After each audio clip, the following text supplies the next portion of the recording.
Salam sejahtera untuk kita semua. Yang terhormat Bapak dan Ibu Guru serta teman-teman terkasih, mari kita panjatkan puji syukur kepada Tuhan Yang Maha Esa karena kita masih diberikan kesempatan untuk melakukan pembelajaran jarak jauh. Hari ini saya akan mempresentasikan hasil proyek 5 saya. Oke, mari bahas soal nomor 1. Pertanyaannya saya ambil secara singkat dari drafting question.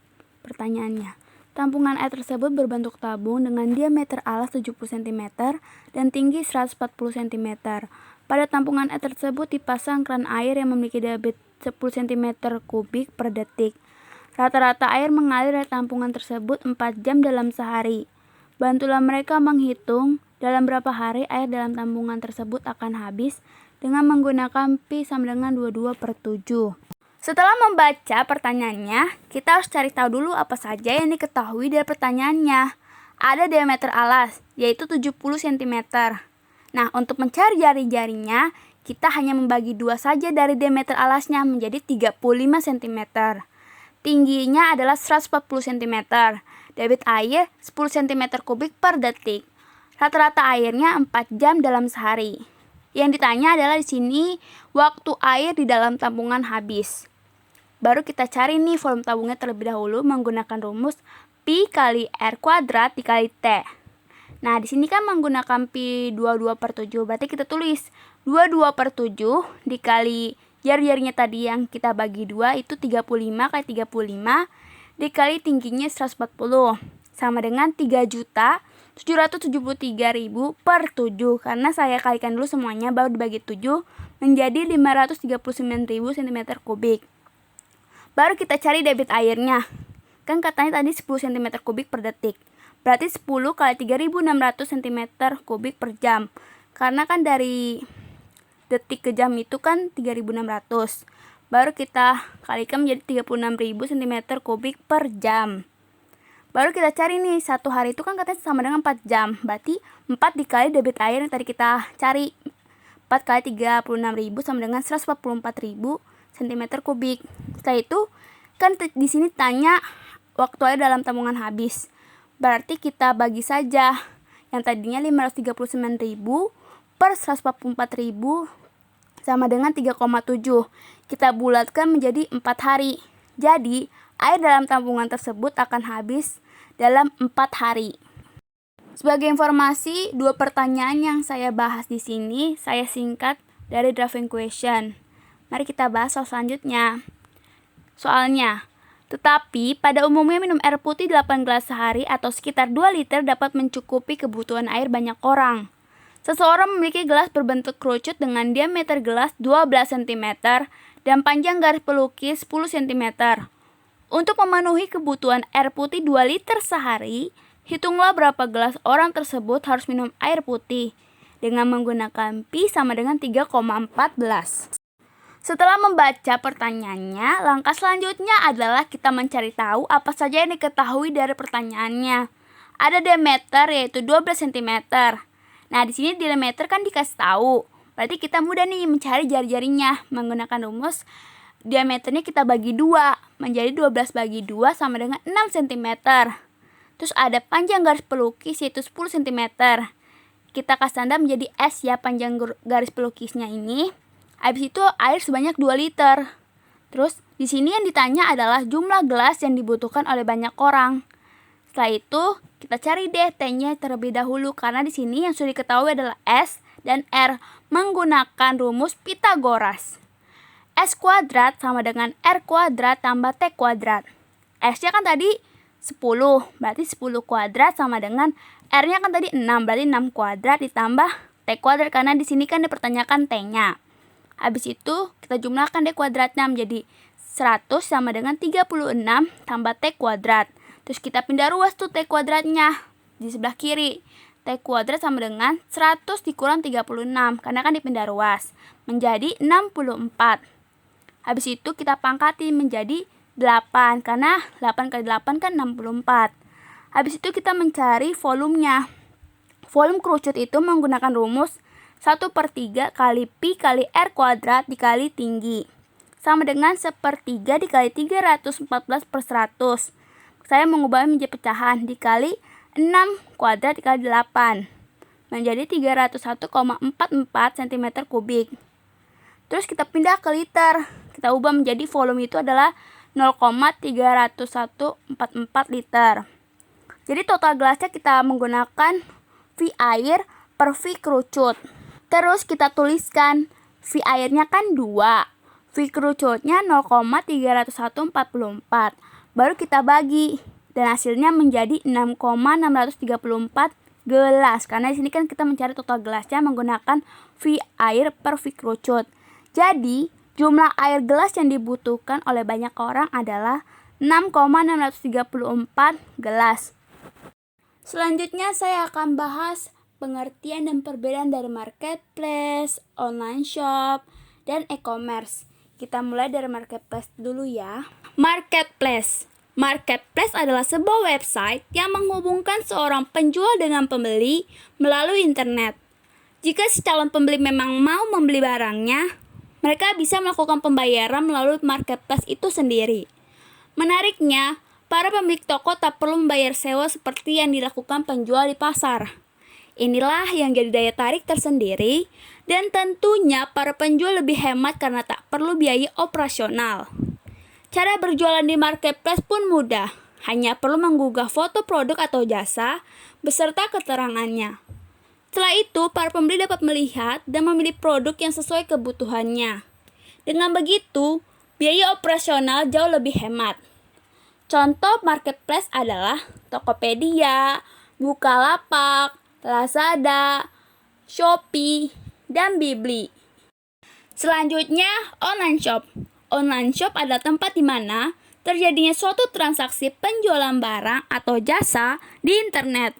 Online shop tidak harus ada pada website. Juga bisa membuka toko online di sosial media seperti Facebook dan Instagram. Dan juga bisa memilih antara WhatsApp, Line atau bahkan keduanya agar lebih mudah dihubungi calon pembeli. Sistemnya cukup menulis orderan, membayar, kirim bukti, dan barang akan dikirim. Sistem ini juga dipakai oleh marketplace. Beberapa toko online menawarkan barang atau jasa miliknya melalui Facebook atau Instagram. Sistem berjualan di kedua platform tersebut sangat mudah, yaitu hanya perlu menyiapkan gambar dengan detail yang cukup jelas. Setelah itu diunggah dengan keterangan serta harga agar para pembeli lebih mudah membeli produk yang diinginkan. Selanjutnya, e-commerce. E-commerce hanya menjual produk dari website itu sendiri. Sebuah brand atau seorang penjual memang membuat sebuah website khusus untuk menjual barang-barang yang memang dia perjualbelikan. Penjual hanya perlu menggugah foto produk atau jasa yang akan ditawarkan agar mudah diakses oleh pembeli. Bedanya dengan sistem platform sebelumnya, yaitu tidak ada beragam toko di dalamnya, sehingga khusus brand tertentu. Dengan begitu, penjual tak akan mungkin menemukan produk atau jasa dari toko lain selain dari brand tersebut. Bila penjual memakai sistem e-commerce, maka memerlukan tenaga khusus untuk membuat web untuk brand yang akan dia tawarkan. Tak hanya itu, penjual juga harus mengeluarkan biaya untuk mengatur konten serta tata letak laman. Hal tersebut memerlukan budget khusus agar laman jauh lebih menarik, sehingga mampu menarik minat pengunjung lebih banyak. Lain halnya, jika penjual memiliki pengetahuan teknis, maka tidak perlu anggaran khusus untuk itu. E-commerce tersebut hanya sebagai penghubung bertemunya kedua konsumer dan tidak melayani transaksi online di dalamnya.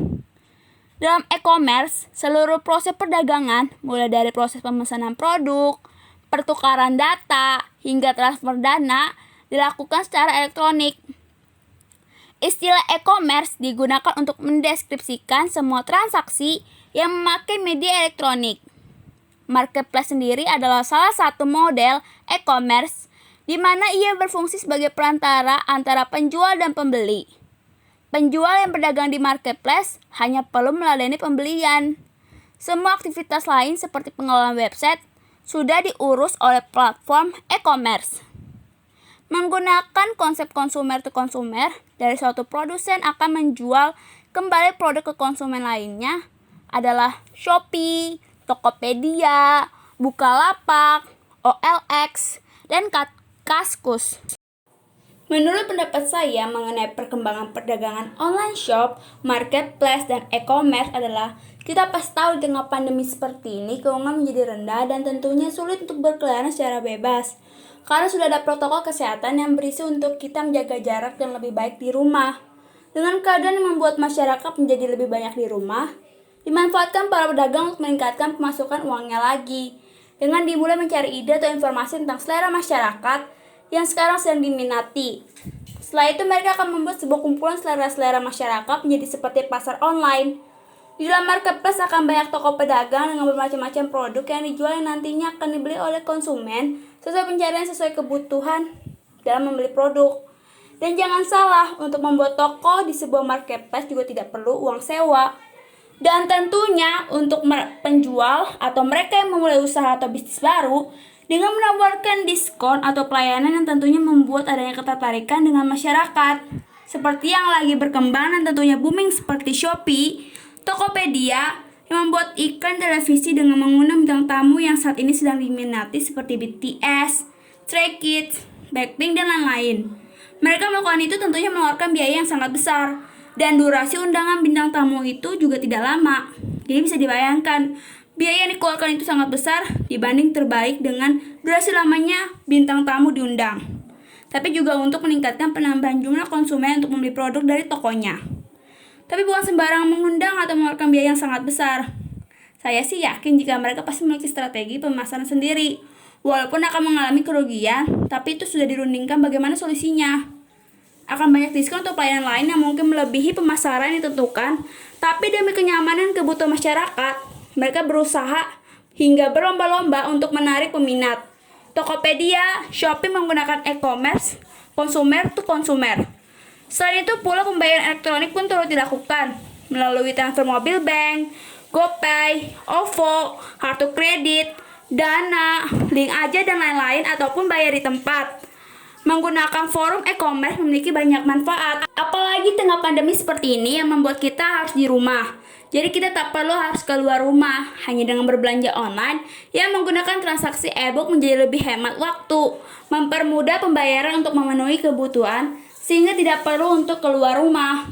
Di sisi lain, sosial media juga sangat diminati banyak orang di seluruh dunia. Dengan adanya kemarahan masyarakat yang sering menggunakan sosial media juga dapat dimanfaatkan untuk melakukan jual beli online. Tidak sulit, hanya memanfaatkan sosial media yang dimiliki. Cara operasionalnya pun sama dengan marketplace. Mereka para pedagang akan memberi diskon dan harga murah untuk produk yang dijual. Produk yang dijual di online shop itu bermacam-macam, tapi tidak seperti marketplace yang menyediakan berbagai jenis produk yang lebih lengkap. Contohnya seperti misalkan jika Tokopedia itu menyediakan banyak produk seperti furniture, kebutuhan anak, pakaian, aksesoris, alat komunikasi, dan lain-lain. Sedangkan online shop di Instagram mereka akan menjual produk yang seperti tentang pakaian saja dalam satu toko, ada yang menjual parfum saja, dan lain-lain. Dan para pedagang yang online shop juga akan melakukan promosi dengan memberikan endorse kepada para artis atau selebgram yang tentunya memiliki pengikut yang banyak, agar para pengikut artis atau selebgram tersebut dapat melihat produk yang sedang digunakan dan membuat sebuah minat untuk membeli produk tersebut, apalagi dengan harga yang terjangkau dan kualitas yang bagus. Nah, itu dia pendapat saya mengenai perkembangan perdagangan online. Sekarang di sini saya menyajikan 7 kategori produk terlaris di marketplace Indonesia tahun 2020. Yang pertama, mobile and electronic. Diduduki oleh Bukalapak dengan populer 25%. Kedua, fashion. Diduduki oleh Shopee 24%. Beauty, Shopee 12%. Health and wellness rata-ratanya sama. Mom and baby diduduki oleh JDID 10%. Toys rata-ratanya sama. Grosir diduduki oleh JDID 19%. Lifestyle and hobby sama-sama ratanya. Home and living diduduki oleh JDID 10%. Sport rata-ratanya sama. Travel rata-ratanya sama. Otomotif sepertinya kurang diminati, dan others di sini saya tidak tahu karena tidak menyajikan tabelnya. Terus ini saya juga menyajikan transaksi online yang populer ataupun yang ada di Indonesia. Ada GoPay, ada OVO, ada Dana, ada Link Aja. Dan yang ke bawah itu saya kurang tahu karena kurang populer di telinga saya. Memang saat ini GoPay dan OVO saya juga makai. Dan pasti orang-orang juga sering memakai itu ataupun mereka juga ada memakai kartu kredit atau ATM. Kita next ya. Selanjutnya saya akan bahas langkah-langkah yang dilakukan dalam menjual produk secara online menurut pendapat saya. Jujur secara pribadi saya tidak pernah punya pengalaman untuk menjual produk di toko-toko online seperti marketplace ataupun online shop. Dan langkah-langkah yang saya buat ini saya juga ada ambil referensi dari Google. Yang pertama, wajib mengenali dan mengetahui produk yang akan diperjualbelikan yang tentunya memiliki kualitas agar pembeli mau membeli atau mencari tahu produk yang sedang banyak peminatnya. Yang kedua, membuka website penjualan dengan mempelajari atau mencari website yang sedang laris dan menyediakan fasilitas yang tentunya akan membantu dalam penjual produk seperti Tokopedia, Instagram atau Facebook, dan lain-lain. Yang ketiga, mengatur strategi pemasaran atau penjualan mulai dari untuk menarik minat pembeli melalui harga yang terjangkau, diskon, dan lain-lain. Yang keempat, memberikan pelayanan terbaik selain promosi, yaitu pengantaran produk, bisa melalui JNE, Grab, atau Gojek, ataupun yang lain dari waktu pengantaran dan harga ongkir. Harga ongkir juga menyesuaikan sistem website yang ditempati. Yang kelima, melakukan promosi produk bisa melalui WhatsApp dengan meminta testimoni, bisa dari teman dan teman dapat membagikan atau ikut mempromosikan produk. Nah, setelah tadi saya berikan langkah-langkah yang dilakukan dalam menjual produk secara online menurut pendapat saya, ya walaupun saya juga belum ada pengalaman untuk menjual secara online. Di sini selanjutnya saya akan membahas tentang persaingan bisnis menurut pendapat saya. Dalam kompetisi pasti ada lawan, sama seperti dalam usaha atau bisnis. Akan ada namanya persaingan bisnis. Penyebab-penyebabnya juga beragam, mulai dari produk yang dibutuhkan konsumen tidak terpenuhi, sehingga menciptakan peluang bagi lawan bisnis untuk memberikan kebutuhan konsumen yang tadi tidak terpenuhi. Tapi ternyata ada pesaing itu juga memberikan motivasi agar penjual atau pemilik bisnis dalam lebih teliti dalam jumlah produksi produk yang akan dibutuhkan sehingga tidak terjadi kesalahan, dan juga dapat mengatur strategi pemasaran penjualan produk dengan meningkatkan kinerja atau fasilitas dari perusahaan atau tempat usaha tersebut sehingga dapat menarik peminat. Dalam membangun sebuah usaha, kita perlu mengembangkan keterampilan yang dibutuhkan dalam pekerjaan yang sedang mau ditekuni di masa depan. Di sini keterampilan yang saya kembangkan adalah kecerdasan emosional. Alasan memilih adalah karena bila kita bisa mengontrol emosi, mengenal emosi yang sedang dilakukan, dan juga bisa memotivasi diri untuk selalu semangat dan dipenuhi harapan dalam menjalani hidup. Jadi seperti contoh, ketika ada banyak tugas, dan akibat tugas itu kita bingung mau mengerjakan apa, dan tidak memberikan solusi.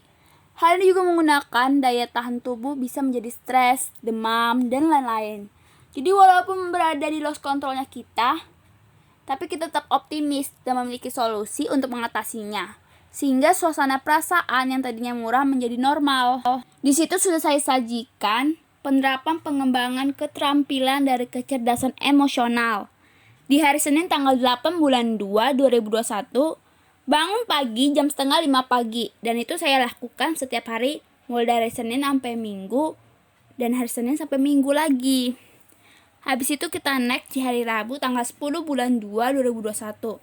Perihal adik-adik membuat saya marah, saya memaafkan tapi akan mengingat kesalahan mereka.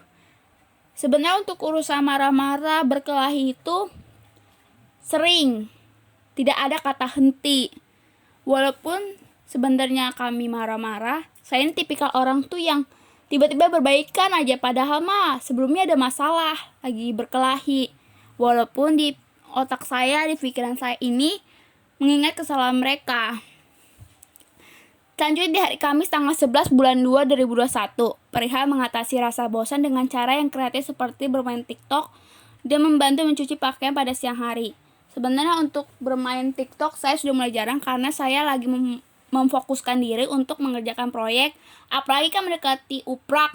Jadi biar pekerjaan dan bebannya itu ringan. Pagi juga nanti ada US, jadi biar cepat selesai gitu proyeknya. Jadi tinggal kita mempelajari bagaimana cara mempresentasikannya.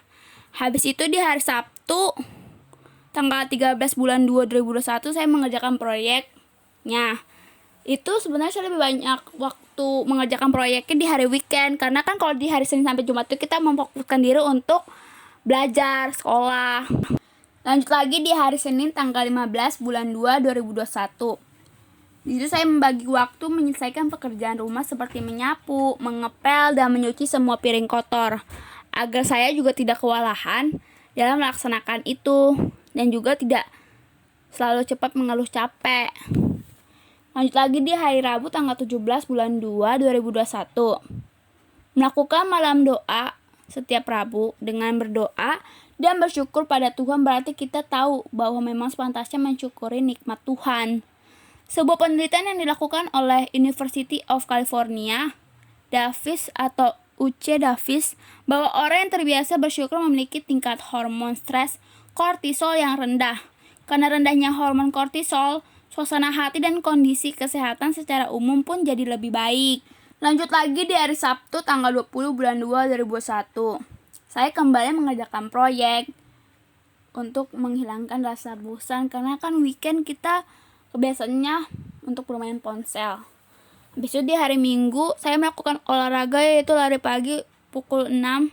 Dengan kita melakukan olahraga sama saja kita bisa memotivasi diri untuk terus sehat. Kesimpulan yang saya dapatkan dari kecerdasan emosional berhubungan dengan tabel, berhubungan dengan bisnis adalah di dalam bisnis selain kecerdasan intelektual, adanya kecerdasan emosional juga diperlukan. Karena bila di mana bisa menerima di berbagai kondisi bisnis, misalkan seperti ketika sedang ada masalah pemasukan, banyaknya komplain konsumen, itu harus bisa mengontrol emosi agar dapat menemukan solusi jalan keluarnya. Karena seperti pepatah yang berkata, menghadapi masalah menggunakan kepala dingin agar tidak gegabah dan tidak kalap. Dan bila bisnis sedang ada peningkatan, juga harus bisa menilai bahwa peningkatan seperti ini harus bisa dipertahankan dengan membuat para karyawan atau yang bekerja dengan kita juga tidak merasa tertekan. Jadi bisa bersama-sama mempertahankan penjualan produk yang meningkat. Selanjutnya, di sini saya akan membahas tentang konflik sosial dan konflik ekonomi, tapi saya pilih konflik sosial yang berjudul konflik sampit. Konflik sampit ini memiliki latar belakang atau faktor penyebabnya adalah saya mengambil versi konflik sampit yang bermula dari pertikaian perseorangan yang berkembang menjadi konflik antar etnik, yaitu antar etnik Madura dengan etnik Dayak serta Melawi yang terjadi di Kabupaten Sampit, Kalimantan Tengah pada tahun 2001. Konflik besar terakhir terjadi antara Desember tahun 1996 dan Januari 1997 yang mengakibatkan 600 korban tewas. Satu versi mengklaim bahwa ini disebabkan oleh serangan pembakaran rumah Dayak. Rumor mengatakan bahwa kebakaran ini disebabkan oleh warga Madura dan kemudian sekelompok anggota suku Dayak mulai membakar rumah-rumah di permukiman Madura. Konflik sampit ini memiliki akibat yang berdampak besar. Sedikitnya 100 warga Madura dipenggal kepalanya oleh suku Dayak selama konflik ini. Korban dari peristiwa ini mencapai angka 500 kematian dan 100.000 warga Madura akhirnya kehilangan tempat tinggal. Informasi mengenai kehilangan tempat tinggal yang dimaksud, saya tidak mendapatkan informasinya sama sekali melalui internet. Tapi yang saya tangkap dari latar belakangnya dan maksud kehilangan tempat tinggalnya, itu mereka kehilangan tempat tinggal karena rumah mereka dibakar. Jadi saya tangkapnya itu dari latar belakangnya. Mereka kehilangan tempat tinggal karena rumah mereka dibakar. Upaya penyelesaian dari konflik sampit ini dilakukan oleh pemerintah, yaitu dengan meningkatkan keamanan, mengevakuasi warga, menangkap provokator, dan mengadakan rehabilitasi mental. Rehabilitasi mental ini dianggap perlu, sangat perlu, karena sebab konflik ini memunculkan banyaknya trauma mendalam khususnya bagi suku Madura yang banyak menjadi korban pemenggalan suku Dayak. Banyak warga Dayak yang datang ke kantor polisi dan mengepung kantor tersebut agar tahanan-tahanan yang mereka tangkap itu segera dilepaskan. Karena tidak ingin kondisinya makin runyam, polisi akhirnya mengikuti apa yang mereka mau. Setelah dikabulkan permintaan oleh polisi, akhirnya warga Dayak bisa dibubarkan dari jalanan. Sayangnya, kerusuhan ini terus terjadi sepanjang tahun. Langkah utama pemerintah yaitu merehabilitasi mental masyarakat pasca konflik sebelum melakukan rekonsiliasi dua pihak yang bertikai. Meski memerlukan waktu yang lama, Nerang selaku narasumber optimis warga Madura dan Dayak dapat berdamai kembali. Setelah kita membahas mengenai salah satu konflik sosial yaitu konflik Sampit, selanjutnya kita akan membahas mengenai perwujudan sikap nasionalisme terhadap keanekaragaman ekonomi dan sosial di Indonesia. Yang pertama, berteman dengan siapa saja, dan jika tergabung dalam kerja kelompok, dapat menerima dengan ikhlas dan tulus. Karena saya berpengalaman dan saya juga sering melihat teman-teman kalau misalkan disuruh kerja kelompok, pasti milih teman yang kebanyakan pintar atau enggak segeng, jadi lebih enak gitu ngobrolnya. Padahal harusnya kan kita adil, jadi satu kelompok itu ada yang pintar ataupun ada yang bodoh. Sebenarnya kata bodoh itu tidak ada, adanya kata kurang mau belajar atau malas. Jadi biar dalam satu kelompok yang ada yang pintar dan kurang mau belajar ini bisa saling connect. Yang tadinya gak mau belajar, dia bisa dapat informasi atau pengetahuan dari yang pintar, jadi bisa sama belajar. Sedangkan yang pintar bisa mengajari atau berbagi pengetahuan. Dan bila dalam satu kelompok itu tidak ada yang pintar atau yang segeng, pasti merasa tidak suka dengan kelompok itu. Jadi belajarnya jadi terganggu. Dan bila hal itu terus dilakukan, akan ada penindasan dengan orang yang kurang mau belajar, jadi tersingkirkan dan tidak dianggap. Jadi seolah-olah yang pintar itu lebih berkuasa dan bisa membanggakan diri. 2. Membayar pajak. Dengan membayar pajak berarti kita sudah melakukan kewajiban sebagai warga negara Indonesia. Pajak menjadi salah satu keuangan belanja negara Indonesia yang terbesar dalam memenuhi kebutuhan warganya. Pemerintah Indonesia untuk meningkatkan pertumbuhan ekonomi yaitu melalui kebijakan pajak. 3. Tidak membanding-bandingkan suku bangsa dan etnis yang dimiliki teman dalam pergaulan. Karena kalau kita berteman, kita lebih menjaga toleransi saja agar dalam pertemanan itu adanya perdamaian, terus adanya rasa senang. Jadi pertemanan itu tidak ada rasa kesedihan atau menyesalkan, tapi ada rasa kebahagiaan dan saling berbagi kesedihan ataupun kesenangan. Coba kita bayangkan bila dalam berteman kita harus membanding-bandingkan atau memilih suku bangsa yang sama dengan pertemanan. Itu akan menimbulkan sebuah rasa kebencian atau permusuhan sehingga terjadi konflik sosial. Seharusnya dalam pertemanan tuh ya senyaman-nyamannya aja, senyambung-nyambungnya aja pembicaraannya. Terus kalau misalkan kalau bertemannya seperti membanding-bandingkan gitu, yang malah temannya itu bakal ada rasa tekanan, dan teman yang tidak dianggap itu akan merasa insecure, akan merasa kayaknya nggak pantas banget gitu, akan merasa sedih. Seharusnya tidak boleh seperti itu.